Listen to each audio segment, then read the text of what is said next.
大家好，我係阿澤。今集咧同大家分享一單娛樂新聞啊，咁啊涉及到呢一個大隻 Walkie 喎，咁啊啲風向真係轉得好快啊！突然間咧啲人嗰個講法又唔同咗，啲傳聞又唔同咗。嗱咁啊呢一個大隻 Walkie 啊，鄭健樂啊，咁啊早前咧就擔任呢一個崔碧嘉嘅健身教練啦，同埋同佢有啲嘅合照嘅。咁並且咧呢一個個人啦，喺呢個 Facebook 度咧公開改狀態咧，就話同阿崔碧嘉係交往中喎，咁所以咧就傳出咗咧相差21歲嘅父女戀。嗱咁正當大家都講恭喜嘅時候咧，崔碧嘉出嚟話：喂，唔係喎兄弟，我單身喎，咩料啊？就話咧同阿 Walkie 只係好朋友。OK 嗱咁咧。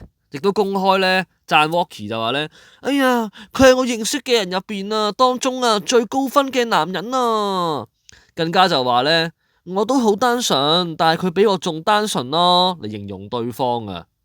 嗱咁，但係點知咧劇情之後峰回路轉啦，崔碧嘉咧之後喺呢個社交平台強硬發文咧，就屌鳩阿 Walkie 啊，就話，哎呀。有人扮單純獵食啊，獵食我身邊嘅朋友啊，咁啊兩個人咧嘅關係咧就係破裂啊。嗱而面對女方嘅決絕表態，大隻 Walkie 咧亦都喺社交平台咧寫咗一啲疑似係回應啦，就話啦，會唔會係有心人諗冇心人，令冇心人變有心人，冇心人係清白啊？哇！屌你好撚複雜喎，師兄講乜撚嘢啊？念經啊？般若波羅蜜多時啊？照見五蘊皆空啊？屌你鬆唔撚到啊呢條友！嗱咁啊呢一段文字咧就語帶玄機，就好似幫自己辯護緊，就暗示啊一切都係誤會啊！嗱咁雖然咧 Walkie 嘅社交媒體個人檔案上面咧仍然有 tap 緊呢一個崔碧嘉，寫住呢個私人健身教練，好撚鉗，屌你老母！又咧寫住呢一個咩嘉嘉嘅限時動態精選，咁但係咧崔碧嘉咧就已經取消咗呢個追蹤啊 Walkie 噶啦，一個咁樣嘅情況。嗱咁咧，本來咧就係有部分嘅網民咧就同情阿 Walkie 嘅，就話咧喂唔係喎 Walkie 啊純愛戰士就遇上呢一個玩家。咁但係近日咧嗱峰回路轉啦嚇，犀利啊！近日咧有讀者就向呢一個香港01就爆料啊，就話啦，喂日前喺旺角見到 Walkie 咧就俾人哋貼街招喎，哇呢啲手法係似咩啊？似俾人收數喎，犀利喎！嗱咁內容咧就講啦 Walkie 有幾宗罪嘅。包括佢係欠債啦、破產等等嘅。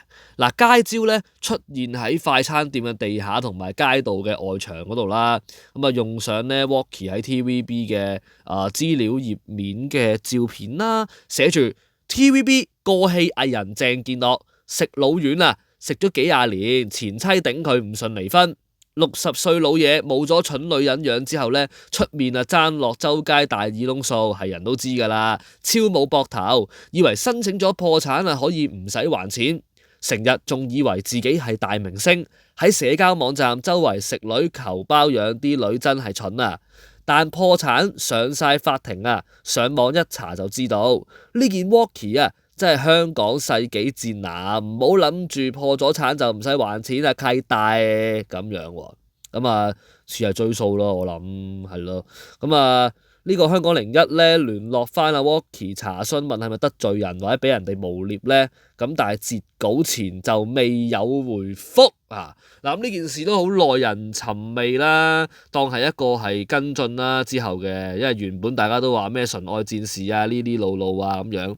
嗱咁啊，關於咧 Walkie 嗰個經濟嘅狀況啊，其實咧佢喺過往訪問度咧都話自己咧出演閒角居多，會出現咧唔夠 show 嘅情況，一個月嘅收入咧隨時得4位數啊，所以咧作為一家之主咧，佢係養活唔到妻兒嘅，連家用咧都係彈性咁俾。佢話咧拎得幾多就幾多啦，最窮嗰陣時銀包得幾百蚊，好彩而家有信用卡有八達通，先可以先使未來錢。嗱咁咧。訪問又有提到啦，喂你老婆有冇投訴過嗌你唔好追夢啊？咁啊 Walkie 都有答就話啦，前妻都明白嘅，即係當時係老婆啦，即係而家係前妻啦，就話咧呻一兩句僅有嘅人之常情，就話自己梗係唔好意思，就對屋企人咧都有啲內疚嘅，希望好日子咧好運快啲嚟就話多公開翻就好啲啦。